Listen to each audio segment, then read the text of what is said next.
மீதான America Israel போரினால் மத்திய கிழக்கு முழுவதும் விமான போக்குவரத்து கடுமையாக பாதிக்கப்பட்டுள்ள நிலையில் விமான ரத்து மற்றும் வான்வெளி மூடல் காரணமாக பல சுற்றுலா பயணிகள் மற்றும் பல பயணிகள் அமீரகத்தில் சிக்கியுள்ளார்கள்.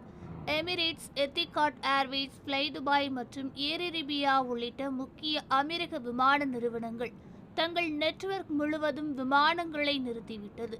இதனால் துபாய் சர்வதேச விமான நிலையம் மற்றும் அபுதாபியில் உள்ள சயீத் சர்வதேச விமான நிலையம் மற்றும் ஷார்ஜா சர்வதேச விமான நிலையம் போன்ற முக்கிய மையங்களின் புறப்பாடு மற்றும் வருகை பாதிக்கப்பட்டுள்ளது. பிராந்தியத்தில் ஏற்பட்ட பாதகமான நிகழ்வுகள் காரணமாக பயணம் ரத்து அல்லது தாமதங்கள் காரணமாக பயணம் தடைப்பட்ட பயணிகளுக்கு அமீரக அரசு உதவிகளை செய்து வருகிறது. பாதிக்கப்பட்ட பயணிகளுக்கு தேவையான தங்குமிடங்கள், உணவு மற்றும் சிற்றுண்டிகளை உறுதி செய்வதற்கும் அவர்களின் பயண தேதிகளை மாற்றுவதற்கு மறு முன்பதிவுகளை அரசாங்கம் நேரடியாக வழங்கி வருகிறது. மேலும் பாதிக்கப்பட்ட பயணிகளின் தங்குமிடம் மற்றும் உணவு செலவுகளை அரசாங்கமே ஏற்கும் என்று அமீரகத்தின் பொது சிவில் விமான போக்குவரத்து ஆணையம் கூறியுள்ளது.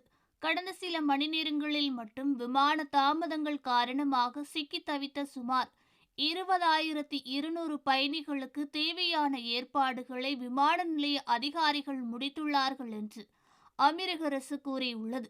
நெரிசலை கருத்தில் கொண்டு பயணிகளுக்கு ஏற்ப சிரமங்களை குறைக்க அரசாங்கம் முன்னுரிமை அளித்து வருகிறது. விமான நிலையங்களில் செயல்பாடுகளை எளிதாக்குவதற்கும் பயணிகளின் பாதுகாப்பை உறுதி செய்வதற்கும் விமானத்துறை மிகுந்த விழிப்புணர்வுடன் இருப்பதாகவும் கூறியுள்ளது.